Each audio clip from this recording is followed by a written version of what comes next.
That's sweet. That's a good balance too. You always have to do a little bit of work and then kind of come back to the passion of the knitting part. And Yeah, I find I go in seasons. You know, I have seasons where I really have my publisher hat on and I'm doing, and I've been doing a lot of that this summer, especially with going into the quilting and sewing patterns. You know, we have a new distributor in the quilting and sewing market, and so I've just been doing a lot of like businessy stuff, yeah. which I really enjoy. But then usually when fall hits, I kind of put my creative hat on and I just, you know, want to be quiet and working on ideas. And there's a really nice time for that too. So I usually kind of go in seasons of different roles, and I don't like being bored. So yeah. Did sewing or knitting come first for you? You know, that's a good question. I think probably, you know, what probably really came first for me was publishing in a weird way. When I was a little kid, I used to make books all of the time. My parents had this big, my mom still has it in the pantry. It's the pink roll. It's a big roll of pink paper. And I just used to cut and staple these little books and do little motifs. And I still have some of them. So I have this belief that the happiest adults are people who do something as adults that they loved when they were a child. And so I look back and I'm like, I was making books when I was 2 and I just loved that. I don't remember learning to knit. My mom's a knitter, my grandma on my dad's side is a knitter, and then my great-grandma on my mom's side is a knitter. So I'm like, oh, I must have just inherited it. I don't know, but I did it when I was little. I was probably 6. I don't remember. It's like I don't really remember learning to read. I don't remember learning to knit. And I probably got interested in sewing when I was about 10, but I didn't really do a lot of sewing. But as far as design work goes, I have done a lot of sewing and done a lot of quilts. And I was designing quilts long before I was designing knits. So interesting. Like swinging back between the two. So when our daughter, who's now 11, when she was a baby, I did a lot of one-of-a-kind baby quilts for like boutiques and stuff like that. And I loved just playing with fabric and coming up with ideas. So in a weird way, this book was sort of a homecoming for me to come back to the quilting, because that's where I first started playing with colors and putting visually putting an idea together. So the quilt in this book is amazing. Thank you. I wish I knew I had a quilt, because that quilt is so pretty. It's called Phoebe's Spool Quilt, right? Yeah. Yeah, I was just getting to it on my page, yeah. And it's spools of thread, or like, spools of fabric in the quilt, but it's meant to look like spools. It's so cute.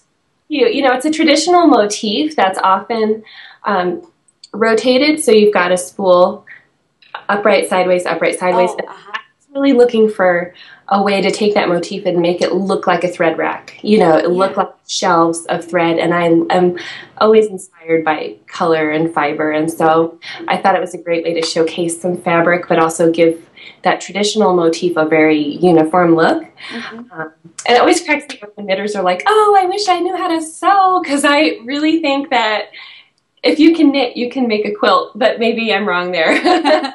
No, I think you're right. I just think it's getting into a whole nother crafting area, like take on another monster, Totally. That's how I felt about spinning. I was like, no, there's no...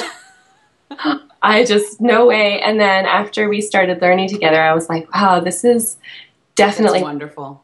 And for me, I like sewing in the summer when it's hot out. I enjoy sewing, and when it's cool, I like knitting. I just sort of have different moods for different crafts. Yeah, that's really nice. Yeah, so for me, the sewing's been really exciting. We worked with Amy Butler, gave us fabric support, and she was just so excited about the project. She was really eager to be involved. It was so encouraging to know that she understood, and what we're about, and so I really enjoyed working with her fabric. It's been something I've enjoyed for a long time. So she has beautiful fabrics. It's just amazing. I know. I have some I'm just like, I love you. I want to make something, but maybe I'll just leave you the way you are, So that was really fun for me, was to do that. And then I'll show you. Well, I've got the doll right here from the book. Yes, please show us.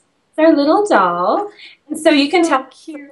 inspired, you know, a lot like the Phoebe mouse, but she's a mermouse. So it's sort of a dream doll. You'll have to look at the book to see the meaning of this. Yes.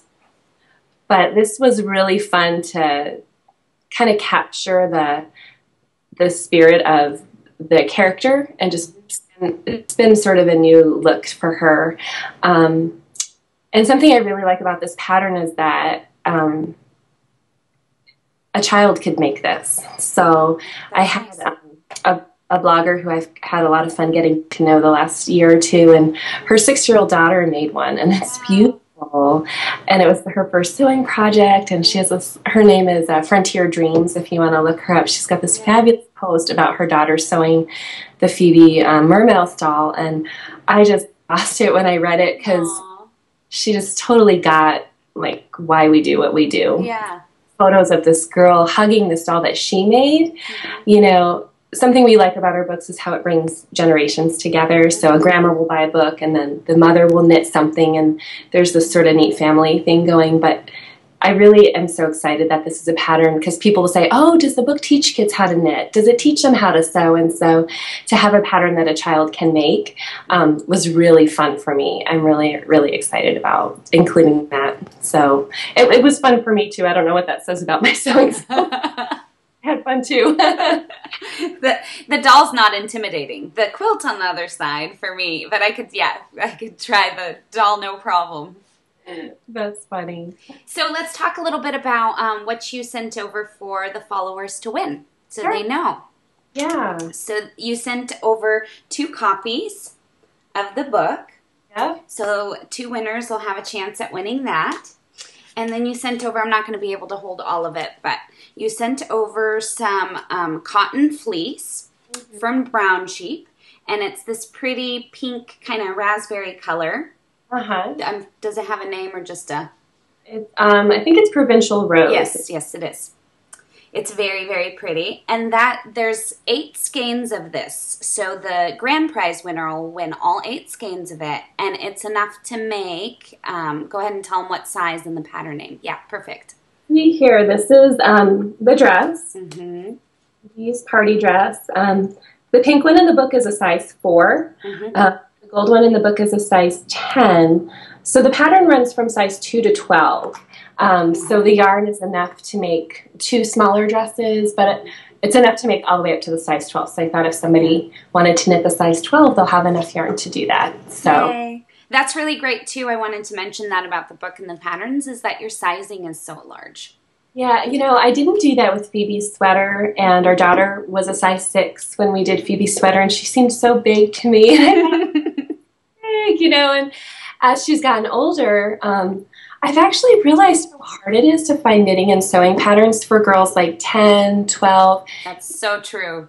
Even costumes, like we'll fall in love with like a Renaissance dress costume, like just out of the Simplicity catalog or something, and it'll have the little girl sizes up to 8, and then it starts at a women's size, and it's like nobody makes patterns for girls 8 to maybe 14 years old.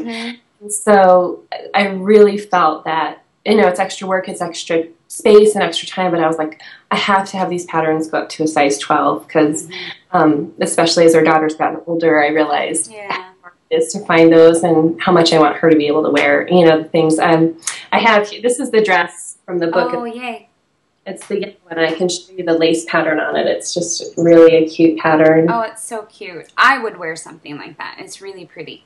Making it like, what if I made it a skirt or something? But after we played on the beach, we did this photo shoot, and the kids played in the sand and had so much fun, and we got home and our daughter said, can I leave my dress on? Can I sleep in it? And I was like, because the last thing you want to do is make something and then, you know, they can I get it off? Feels funny, you know, and you're like, oh no. Yeah. That's like the badge of approval as far as I'm concerned. If the kids want to keep it on, you know. I did a book signing in Michigan this summer, and the shop owner, she had made the romper for her granddaughter, which is super cute. This is in the book too. It's where is it? It's a little sun romper. You can see it here. Yes. And she did it in navy and white, so it was very nautical. It was really cute. And the little girl said, can I wear this? Can I wear this home?